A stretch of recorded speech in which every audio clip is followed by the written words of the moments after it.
You're listening to the Fun Never Ends podcast with Metalhead Nelson.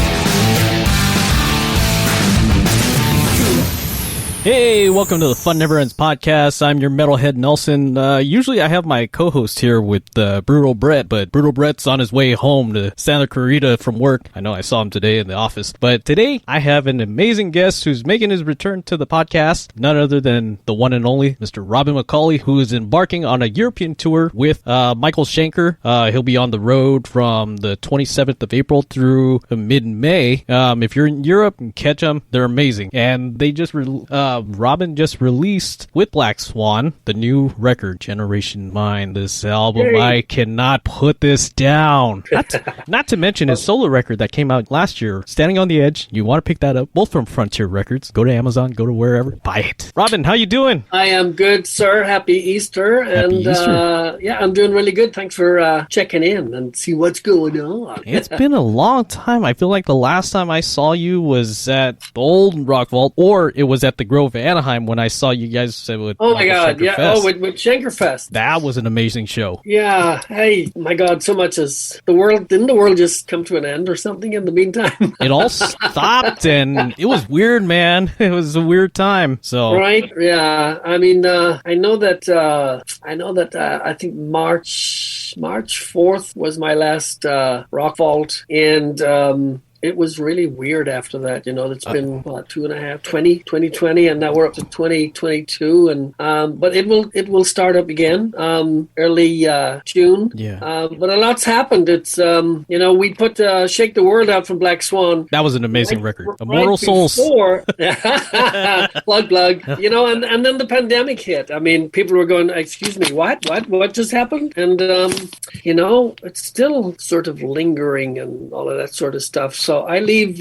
You're right. Our first show is in Helsinki, in Finland, on April 27th. But I actually leave this Friday because I'm subbing. I'm subbing for Ronnie Romero, and so I have to rehearse the already rehearsed set. How many rehearsals do you guys go through before you guys? Oh dear God! I know that they have about 3 days before the show, so that'll be like 3 days from like 10 till in the morning till whatever. And you got a long flight too. And a long flight, and who cares about the singer?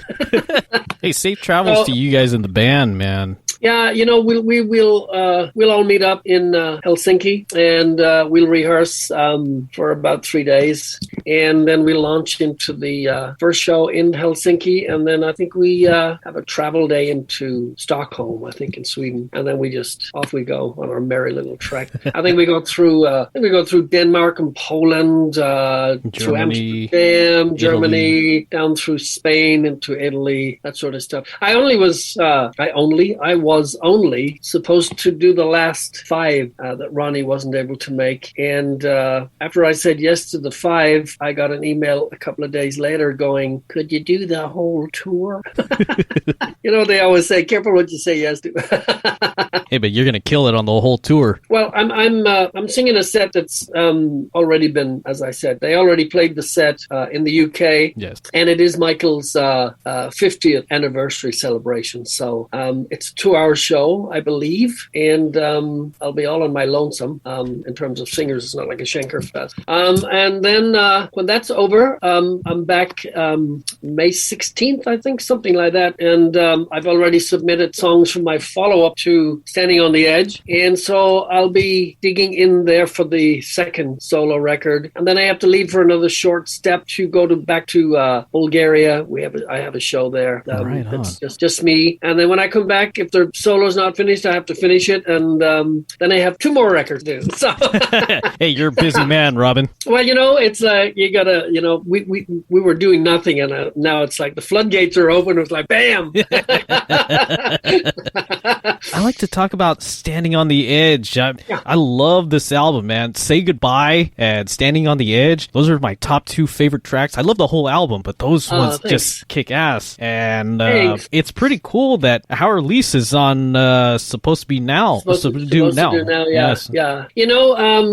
how do I make this brief? I was approached pre Black Swan by Frontiers, and they wanted me to record a solo record. And I honestly had no time. I was doing Schenker Fest. I was really busy. I was doing Rock Vault. I just didn't have time to write, and I really didn't want to make a solo record. Really, just didn't. And I went, who's interested in listening to a solo record? Nobody. And that was my take. And I stuck with my guns, and I went, I'm not doing it. And then I get a call from the Swannies, and Jeff called me, and he goes, hey, Serafina wants me to put a supergroup together. And I go, bleh. I hate supergroups.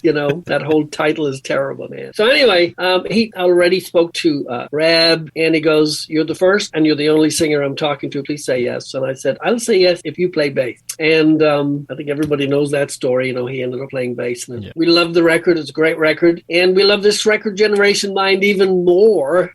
Great album. It's a great record. And thank you. And so when I got my head around Standing on the Edge, I thought, what do I do? So I started to move around with stuff that I sort of, in my time in the business, I thought, okay, I've worked with Survivor. So Tommy Denander wrote a lot of stuff out of Sweden. He wrote a lot of stuff with Jimmy Jameson, God rest his soul, in his time in Survivor, and for Jimmy's solo stuff. He also, of course, Tommy co-wrote and produced all of the Alice Cooper's last record, Detroit Spaces. So I was in good company, and so I wanted a little flavor of that by association. I hit Howard up, and I went, give me a Bad Company song, Howard. And he goes, well, I have this little riff that's not finished, and I'll send it to you, and if you use it, use it. If you don't. So I worked it up, finished it, sent it back to him. He goes, oh, dude, that's really cool. So, you get a bucket full of songs, you submit them to the label, and then they go, I don't like this, I like this, And then I jumped over to Grand Prix keyboard player, Phil Lanzon, that I bumped into a bunch of times on the road with Schenker Fest when they were out with Uriah Heep. So I said, hey, Phil, maybe we just, touch a Grand Prix type of song for my solo. So he sent me two. One of them was picked, and that's kind of how the whole thing went. And then I had other writers connected with the label, and we put it together as that sort of a little bit of this and a little bit of that to make a solo record. This one is different. This new one, it's I like to think it's heavier. It's more. Now I get a chance to. I did one. Okay, that's out the door now. So here we go. So there's a bunch of different writers, some similar to the last, to Standing on the Edge, and it's got a different approach. My son will be on this one too. Casey sang backups on. I was just my about son to say Casey. that. Yeah. So Casey's he sang backups on both Black Swan records, and he said, since you're going to do your solo, can I sing on this one and maybe play a little rhythm guitar on there? And I went, sure. So I sent him some tracks, and he's got his head around it before he goes to Texas. When I come back, I went, you better be ready.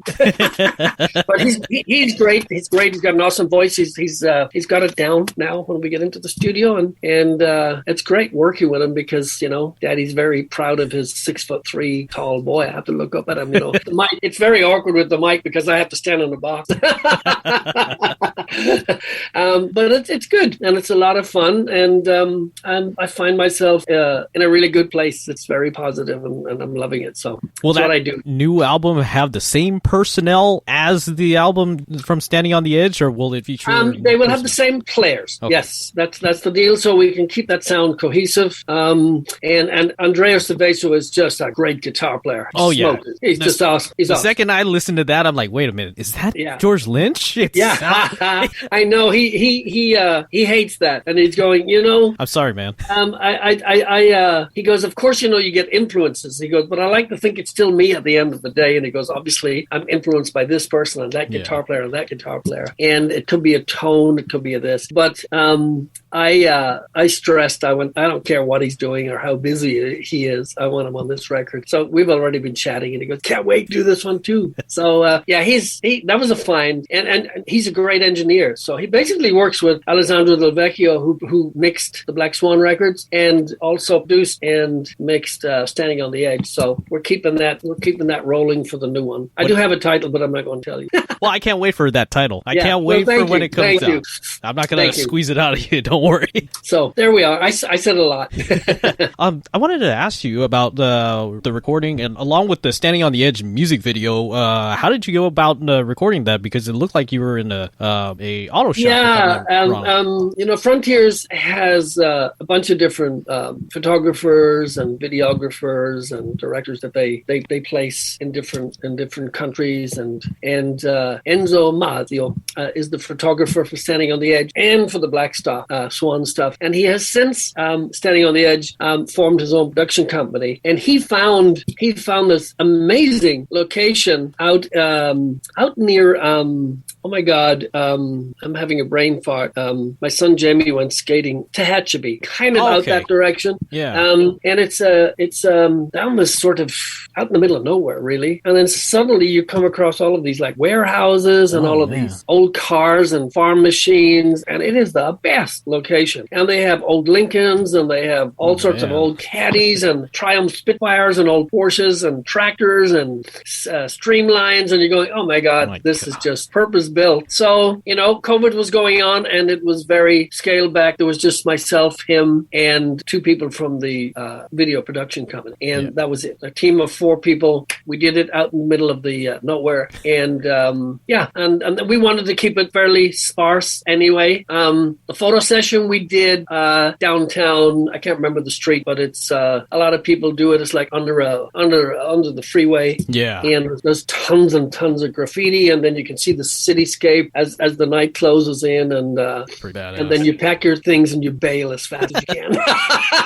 I agree. Get the hell out of there as fast as you can.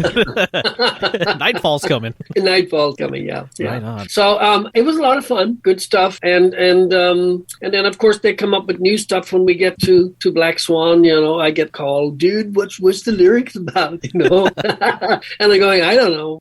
I just wrote them down. So yeah, there's two videos up on YouTube from Generation Mind, the first track, Generation Mind, the album title, and Eagles Fly, and 3 videos. And then the third one is dropped with the actual album on April 8th, which was Miracle, the third one. And that's a kind of behind the scenes of the first 2 videos. It's kind of cool. I love this record. My God, I have been listening to it nonstop. Okay. Killer on the Loose, Crown, Wicked the Day. I love that song. I know, it's one of my favorites. And I came to Jeff, and he goes, okay, what do you got? And I go, I think we make this one about King Arthur. And he goes, why? And I went, why not? So it's actually about King Arthur's bastard son, Mordred. And,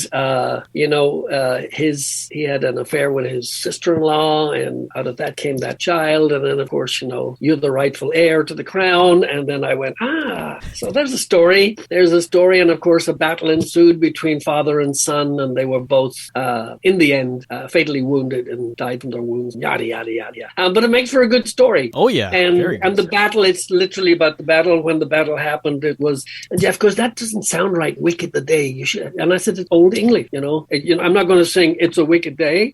Wicked the Day sounds much better. It's a killer, and then you go, oh, what's that? So that's how that came about. And I love storylines, Nelson. I like to read, and I like to find different things to sort of get a lyrical idea. And I mean, Eagles Fly is really all about War of the Worlds, and it's the H.G. Wells, and it's all down to Reb. I get all this music, and then he's playing something, and I'll hear something like I did with Eagles Fly. And I remember listening 1,000 years ago to War of the Worlds album with Phil Lynott and Justin Hayward and Richard Burton narration, and the sound of the aliens on the Jeff Lynne, of course, from ELO, produced it. And the sound of the aliens was, I heard something in what Reb was playing, and I went, oh my God. So I broke out the old album, and I started getting into it after all of these years. And I went, that's what I'm going to do. I'm just going to follow, and I'll write my version of it. And there you have it, Eagles Fly.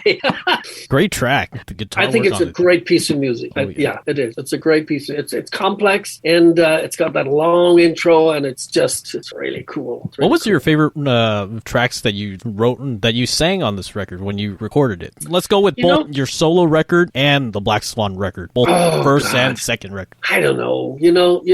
Jeff and Reb are such great songwriters, and they throw such great music at me. And to be honest, I'm petrified half the time, because I'm going, my God, what am I going to right to this. And I listen to the music for each piece hundreds of times before I even start putting it together. And a lot of people will go, oh, dude, if it's not spontaneous, it's not going to. And I'm going, yeah, maybe. But I have a bunch of different melodies for every piece. And then I'll go, no, I like this better. And so I'll keep working it, not overworking it, And there's some stuff that just comes straight at me, and that gives me my leg up. And now I know where I'm going with it. Now I just have to make it better. And then I take it back to Jeff in a pretty sort of a 98% finished format. And I'll do a little pre-production with him. I'll sing the track down, and then we'll do our little pre-production. And I go, I like this beat here. Just change that word or change that melody because this goes into this, or that melody is not completely right with that chord, but it's kind of cool. And so we do that, and then the man steps up to the microphone and we lay it down and we move on. So in terms of my favorite track is the one I've just done, always. And I'm going, oh my God, I just love this. We're never going to better it. Then another one comes up and you're going, oh man, I love this track. And somebody said to me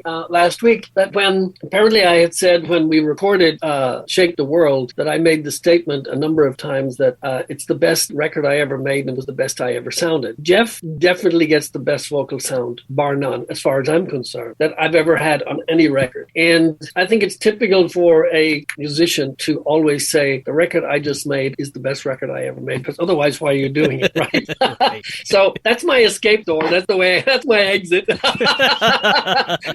So the last thing I ever did is the best thing I ever did, you know.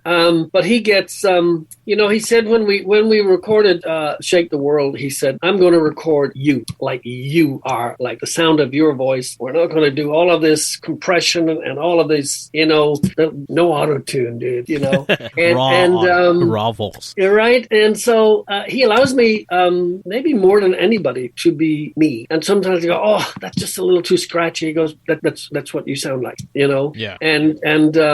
And we fly with it, and it's great, and I have a ton of fun doing it, and I'm not supposed to be doing it. Let's just not forget that small detail. I know Black Swan, well, for everybody that doesn't know, that Black Swan consists of course, Robin McAuley, Red Beach from Winger and Whitesnake, Matt Starr from the Ace Frehley Band, and Jeff Pilson, Foreigner, and the original bass player for Dokken. All of you guys are very busy. Can we probably see like a gig for Black Swan in the near future or somewhere down the line? Everybody's got we talk about this, whenever we get together, and ideally we feel that probably the best forum for Black Swan Live would be like a Monsters of Rock festival or festivals in general, because I always repeat myself. I always like to say a lot of people in the same place at the same time. Right. It would be the perfect launching pad and the perfect amount of exposure. Tour would probably be difficult, not impossible. Yeah. If we were on a festival with a good lineup and the promoters liked it and they went, hey, you guys really need tour, and made it an impossible situation for us not to support it,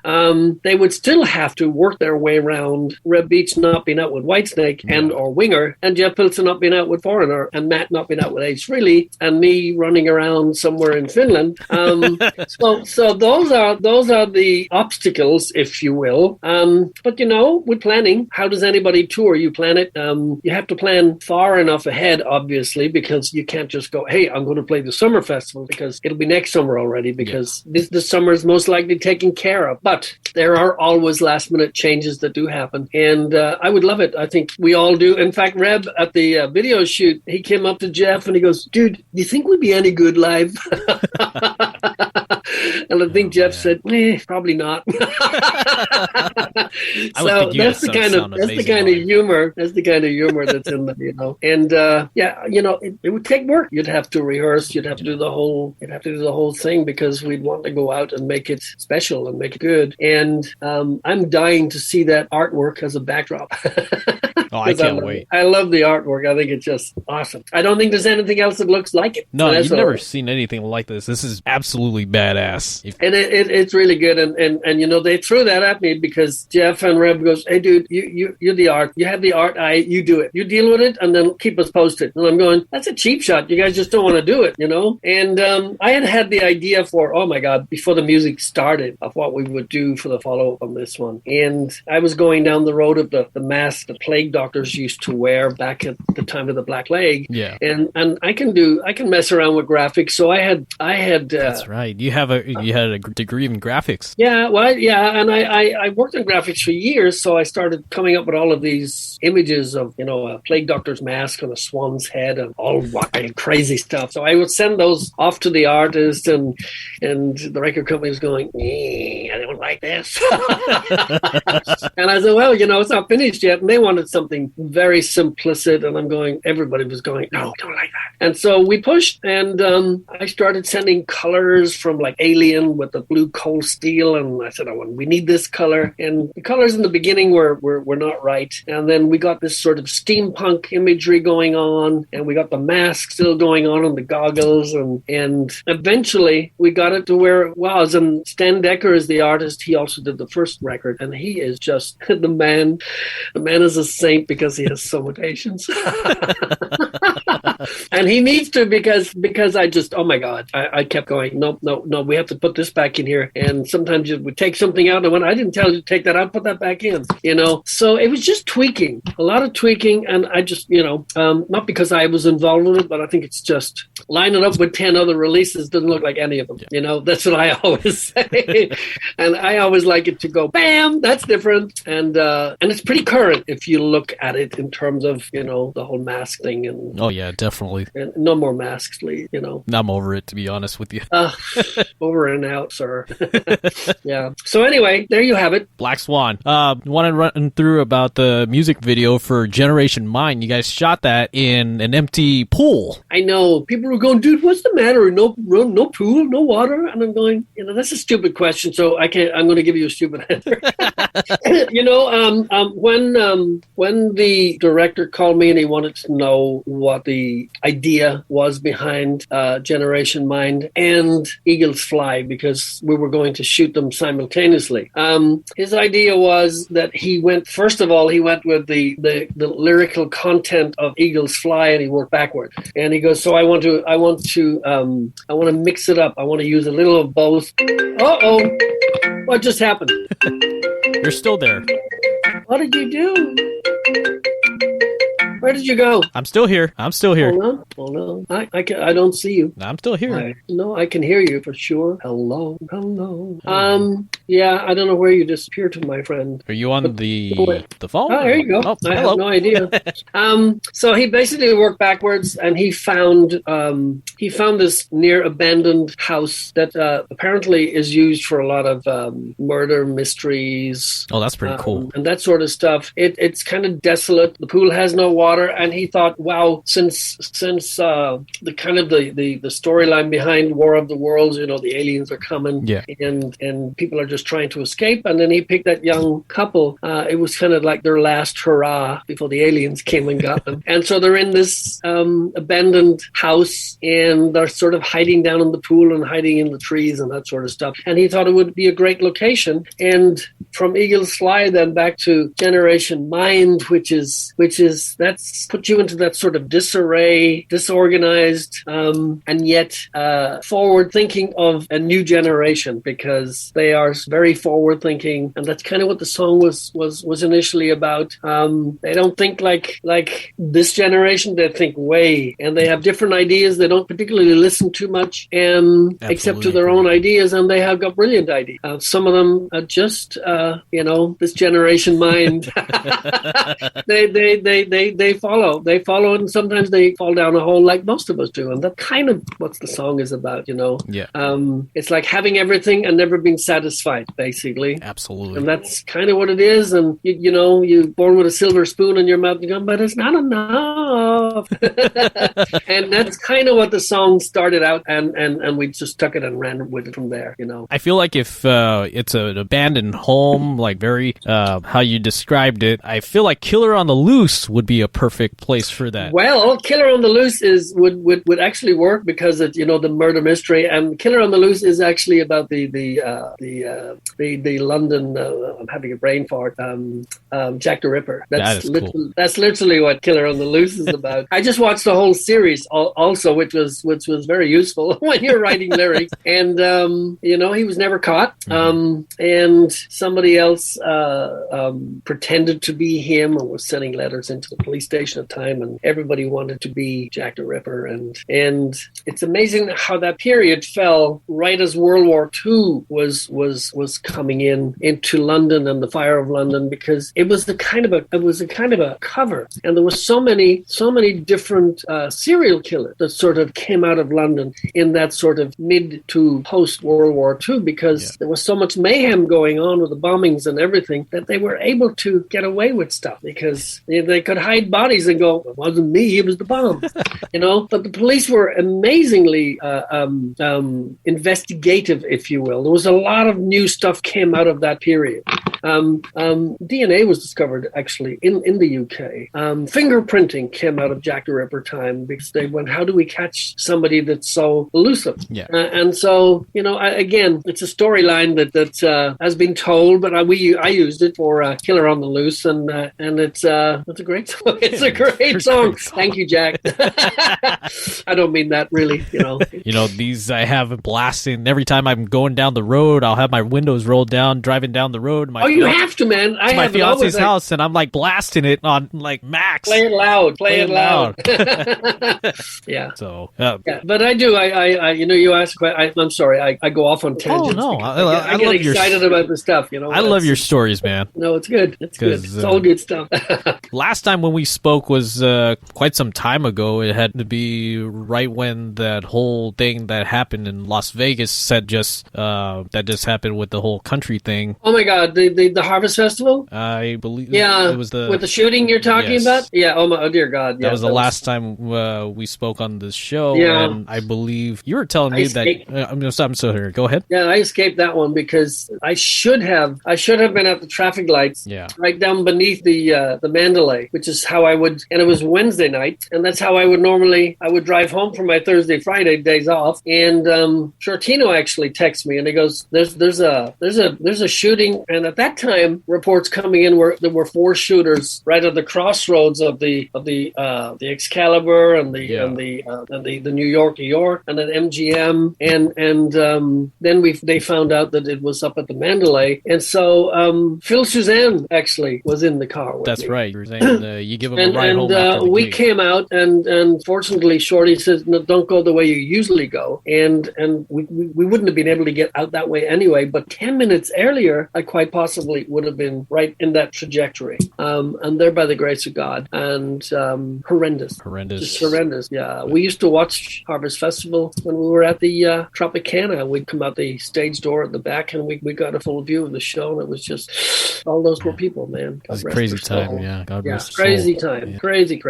And now we're back into, I don't know, what the hell's going on, man. There's some crazy stuff going on. Post-crazy time, I guess. Right? The madness never ends. You know, crazy is what crazy does. That's from my mom, what would you say? From our last conversation, I rember you were telling me you are a vampire guy. Yes, sir. From the whole Van Helsing. Actually, my wife and I just, Gene and I, we just had a vampire evening with some friends who'd actually never seen vampire movies. What vampire movies did you show? Everything was prepared with like black spaghetti. Oh wow. And a particular type of sauce, and only red wine, and we found this really great red wine called Carnivore. That sounds good. And then we found this like a bottle jacket, like a Dracula that you fits right over the wine bottle. It's got the hood. And so we went crazy, and it was just a blast with some friends. So, you know, first book I ever read, my dad introduced me to Bram Stoker's Dracula. And he said, here's a book you should read. And I read it, and I got hooked on vampire stories. And I remember one of my nieces when I lived in the UK. She became really interested, and my sister used to go crazy because my niece never slept at night because of vampires. scared the bejeebies out of her. But and then I watched a lot of vampire movies. And you wrote a song about it. If Immortal Souls is a Immortal vampire Souls love was story. inspired by Reb's playing on the intro, a bit like Eagles Fly on this one. Yeah. And I could have sworn that he was, emulating this sort of wolf cry. And he goes, "Dude, how much have you been drinking?" I went, "A lot of blood, Reb, a lot of blood." So that's, he inspires me with what he plays. And he usually... Great guitar player. I usually get the leg up to the song from what he's playing, and it's almost like he's going, "I'm playing this. Do you hear it? There's the title. Run with it." And then when I challenge him, and he goes, "I didn't hear anything." Oh, wow. and so that's the cool thing, because the unintentional now becomes the focal point, and it's really cool. It's good. We have a good strong songwriting relationship with me, Jeff, and Reb. It's good. That's great. And so far nobody hates it.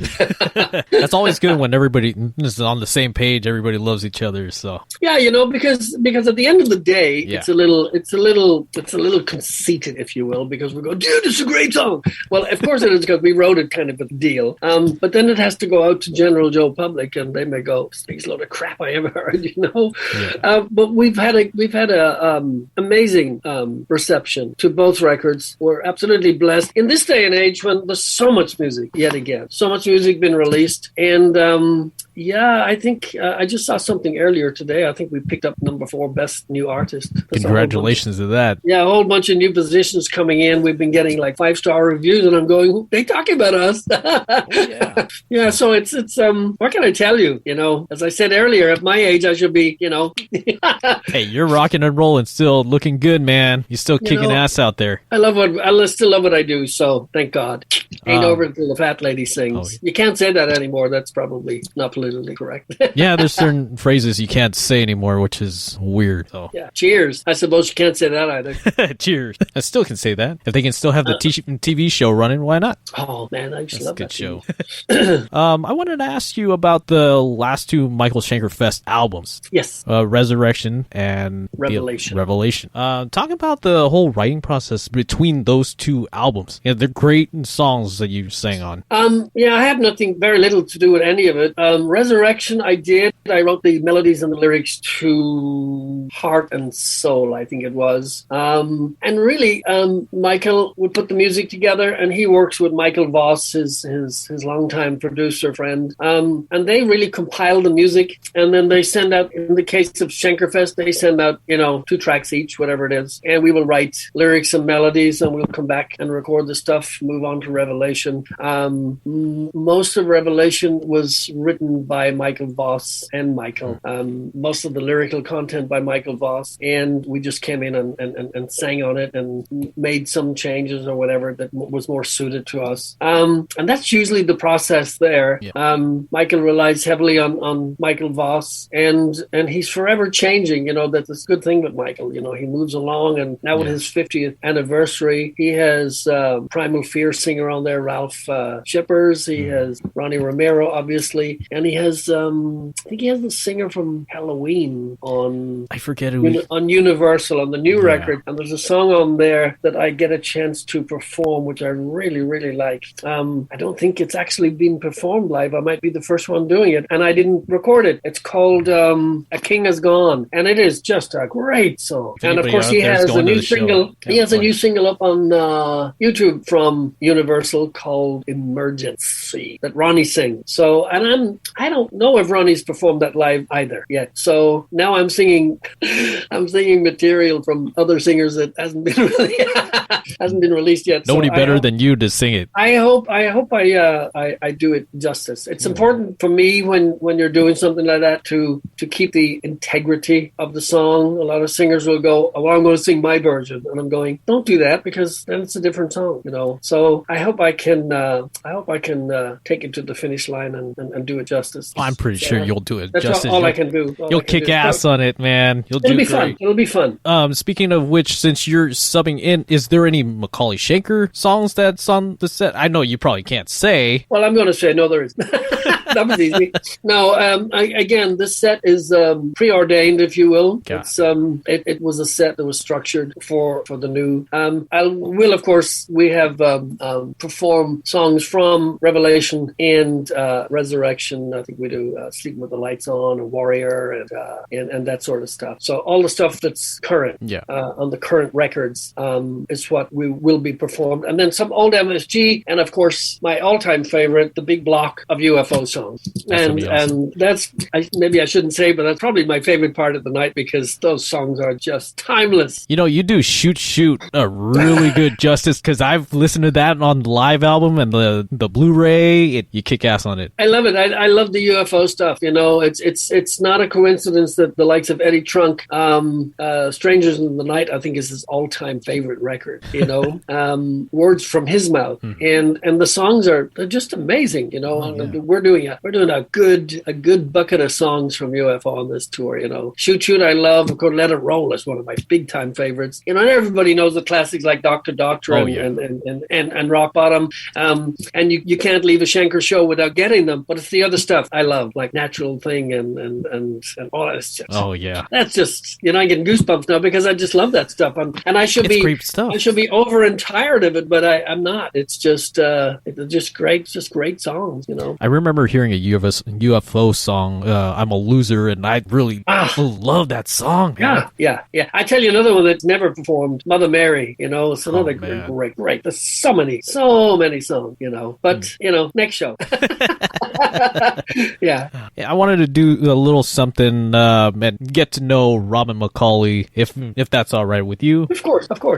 Places that you have performed and traveled to. Is there any place that you haven't been to that you would love to go to, just to whether visiting or tour? Of course, I have not been to Australia or New Zealand. I haven't been to the Middle East. I haven't been down to South America. God knows why. I would love to go down to Brazil. We played Russia with Schenker Fest, which was, you know, talking about Russia in these days is a no-no. But St. Petersburg was phenomenal. It was great. Russian people were very nice. This war has got nothing to do with the Russian people. It's that other idiot, that murderer bastard. Anyway, I would love to go to the Middle East. I'd love to go to Israel. The rest of Europe, I haven't been to China. So there's a good chunk of places. Love to go to Australia and New Zealand. I would just love it. South America, I'd love to go to. China, I would love to go to. I love travel. Travel is a history lesson. Absolutely. Tangible. You can touch it. You can feel it. You can get up close and personal to the people. You can taste the food. It's a different relationship than reading a headline or reading a book or even watching a documentary because you're there, present. And that's I always tell my boys, some of the best knowledge you will gain is in travel. You just got to go and mince it up and understand different cultures. Yeah. One thing that you will find, I always find at any rate, is how very, very, very, very similar we are to each other, no matter where you come from. And how kids are raised, you know, the language may be different, but the things that parents say to their kids is almost exactly the same as we say to our own children, because that's just how life is. And I think it's really important to understand and learn culture. And if more people traveled and more people understood about different cultures, we might have less of this, you know, blinkered opinion about things. And that's just my take. That's very well said. That's what the Irish guy is telling you. The Irish guy has a good head, man. Yeah, it's important. Yeah, I think it's super, super important. And there are people who never leave their front yard. And if you talk to those people, the chances are that, you know, they have a tunnel vision about something because they haven't experienced the left and the right, you know? Yeah. There is something different down that street than there is down this street. There just is. And you need to learn it and understand it and appreciate it and to have a better understanding. So absolutely. Yeah. Let's talk about hobbies. I know, what are your favorite hobbies that you like to do while you're not busy? Oh my God, that's easy. I love the garden. You love the garden? I could spend all day out. I love the outdoors, period. I love the outdoors. I used to, not so much anymore, but I used to hike a lot. Oh man. And I used to camp a lot. My very early days, I was National Guard. So and my father was a soldier. My uncles were soldiers, and I guess it was just inbred. And I just loved the whole uniform thing. And I have a high regard for discipline, you know. My early years, I was a cabinet maker. You know, I loved making furniture. Just loved it. That's pretty cool. I love love making furniture is like reading a book. There's a beginning, a middle, and an end. Yes. Because you have a tree that's cut up, and you shape it and form it, and you polish it and send it out the door. and it's art. And of course, when my boys were born, and I decided that I wanted to be home and see them walking, I missed Jamie's first steps because I was on tour in Japan, and I was gutted because I had missed his first steps. And when I came home, I kind of pulled the plug, no pun intended, and I studied graphics, and I wanted to be home, and I wanted to have a regular paycheck, like most musicians, and I wanted to be able to have medical and everything to take care of them, because I come from a big family, and family is some people may find it hokey. It's my foundation, and that suits me. Everybody's entitled to their likes and dislikes. Family's very important. That's what makes me, and so I'll always find stuff to do. But these days, that sounds really like an old fogey, but I love the garden. But I do. I've always liked the outdoors, and my son Jamie is a great skater, absolutely loves the outdoors. And Casey loves the outdoors. He's forever in the outdoors. And they are actually, I'm going to promote this a little bit, but himself and his fiance, she is a 9-time champion. There's a name for it. I should know. But like people show horses, like people show dogs. Oh, she shows pigs, little piglets. Oh, that's she knows, she knows how to train them. In fact, she's in training right now. She knows how to train them. She knows how to take them to a show. And she certainly knows how to win competitions because she's a 9-time blue ribbon winner. And so they've ventured into that. And I would tell my sisters, and they're going, oh, God almighty, pigs. But I grew up in the country as my family did. So we kind of chuckle. And as they say, the apple never falls too far from the old tree. So that's their little side venture that they're doing. And it's just, we're kind of an outdoors kind of, breathe the fresh air, man. Oh, yeah, it's always great to be in the fresh air. We take our dog, me and my fiance take the dog for a walk, and we go on like different parks with hikes and take the little German Shepherd mix of a demon and on the road. It's good. It's all good. So that's what I like to do.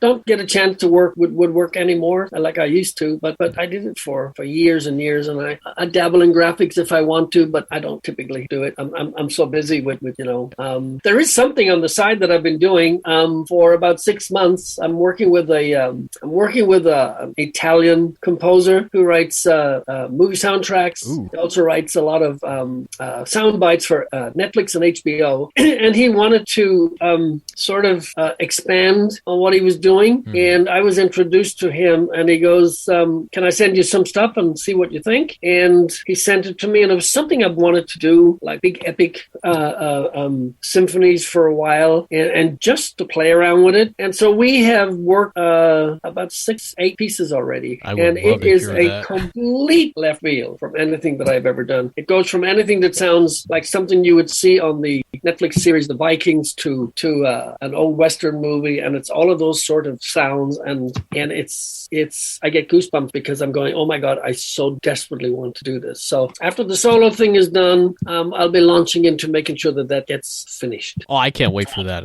And it's awesome. I mean, if I may say so myself, it is awesome. I'd buy that. I can play with a whole different range in my voice just for the sounds that we're looking for, and it's just really cool. That is something I'm very looking forward to. It's really cool. I'll keep you posted on that one, but it is super cool. Super cool. Being from Ireland, if somebody were to travel to Ireland, what are your favorite places that you would recommend? Oh, well, there's so many. I mean, there are so many. If you like castles, there's a lot of castles. Some actually actively being lived in. Where I come from a place called Tara, a bit like the Wild West, but Tara, where I come from, is famous for our patron St. Patrick, not that everybody celebrates, everybody. Yeah. And Tara, of course, is famous because it is an old seat of some of the old Celtic high kings of Ireland. And then the story is when you're on Tara and you look across, you can see another hill called the Hill of Slane. Slane Castle, of course, is famous for all of these rock concerts that go and cater for about 250,000 people in their grounds. And the castle is still lived in. A portion of the castle, they allow for public visits. It's open to the public. You can dine. It has a beautiful restaurant in it. Killarney is very famous. There's lots of, if you want to go north of the country to the Giant's Causeway, which of course is one of the seven wonders of the world. It's a rock formation by the ocean, but it looks like it was made by giant step. It's amazing. Oh dear God, Dublin alone as a city has, if you never tried Guinness, go to Dublin. If you never tried Jameson whiskey, go to Dublin. And there's lots of tours and it's a very, very, very, very, very green country. And people always go, is it a miracle? Did God look down and make it green? I think it's something to do with the limestone that's in the earth that makes it. And it is an island. It's surrounded by water, so it's not a huge island. So it's not short of rainfall. Right. A lot of rainfall. Very green, very lush, huh? I'm sorry? Very green, very lush. Very, very, very lush. Yeah. It's a beautiful island. It's a beautiful country. And Irish people, of course, as you know, are just the best. Absolutely. Absolutely. Yeah. So there's lots to see. If you go visit Ireland. And it's best to go off the beaten track and get into the old pubs, because that's where you really hear the traditional Irish music. Because somebody rolls in with a banjo, somebody will roll in with a mandolin, somebody will roll in with a violin or fiddle, as they call it, or a bodhrán, and before you know it, there's anything from 1 to 10 people playing, and they just roll in and they sit in and they play, and it's an awesome time. That's amazing. Definitely gonna take my wife in the future to that. Time. Yeah. So, one last thing: if let's say you were offered to do either a beer, wine, or a liquor, what would you have, and what would you call it? I like wine. I'm not much of a beer drinker. I do like bourbons that I can only drink when I'm not working. in fact, I never drink when I'm working. Not before, during, or after. Like now, I've been dry for weeks and weeks because that's how I operate. Yeah. When it's done, I will sit back and my wife and I have our wine places to go to. We're mostly white wine drinkers, like Chardonnays, good Chardonnays. We do love go visiting vineyards up the coast, from San Luis Obispo all the way up, further up into Sacramento, haven't been to Napa yet. Shame on me. And bourbons, Tennessee or Kentucky, you pick it, man. Good stuff. So I'm not a huge drinker, but I'll drink socially. Yeah. I was going to throw in coffee in there as well. Oh my God, I drink so much coffee. Dear God. I must have at least 6 cups of coffee a day, at least. And maybe 3 by 10 o'clock. You have your favorite go-to brand that you go to, or just anything that does the job? I don't really like I don't like coffee for the that thing. I just like coffee for the taste. So a nice coffee. I will say this without promoting them, but I'm a latte kind of a guy too, and I'm on the fly. Yeah. And good old Starbucks. It doesn't matter where you have it in the world. That same coffee, I don't know what they do. Always the same. I can have it in this airport or an airport in Timbuktu, and miraculously it tastes the same. You can have other coffees that are available out there, and they're always different. To me, anyway. To my taste are always different. So, if it works, don't fix it. Right? Absolutely, my friend. Hey, thank you for taking your time out of your day to talk to me. It's great to see you again. It's always great to see you. I love you, dude. And it's so good to see you, and say hello to your family, and stay well. Say hello to your family as well. I'm sure we'll cross paths sometime soon, man. We shall cross the great divide together, man. Catch Robin McAuley on tour. If you are in Europe, catch him from the 27th of April on to mid-May. I believe it's the 15th. Go to the Michael Schenker page. Find that and all the ticket information. Check out Robin McAuley on his Facebook, Instagram. Yeah, for Black Swan stuff, you can you can find me on my official Robin McAuley Facebook page, Instagram, Twitter, or if you go to Frontiers Music, Frontiers Records, SRL, and you will see everything you need to know, orders, etc., that'll take you into the merchandising and everything for Black Swan, and that's where you will find us. And thank you so much. Get the albums, get the Black Swan albums, and the Robin McAuley album. Generation Mind. Great lyrics, great song from a great band, man. Thank you so much, Nelson. That'll do it for me. I am Metalhead Nelson. For Robin McAuley, this has been Thank you, my friend. Fun Never Ends Podcast. We'll catch you next time. Thank you. God bless. Thank you. Recording stopped.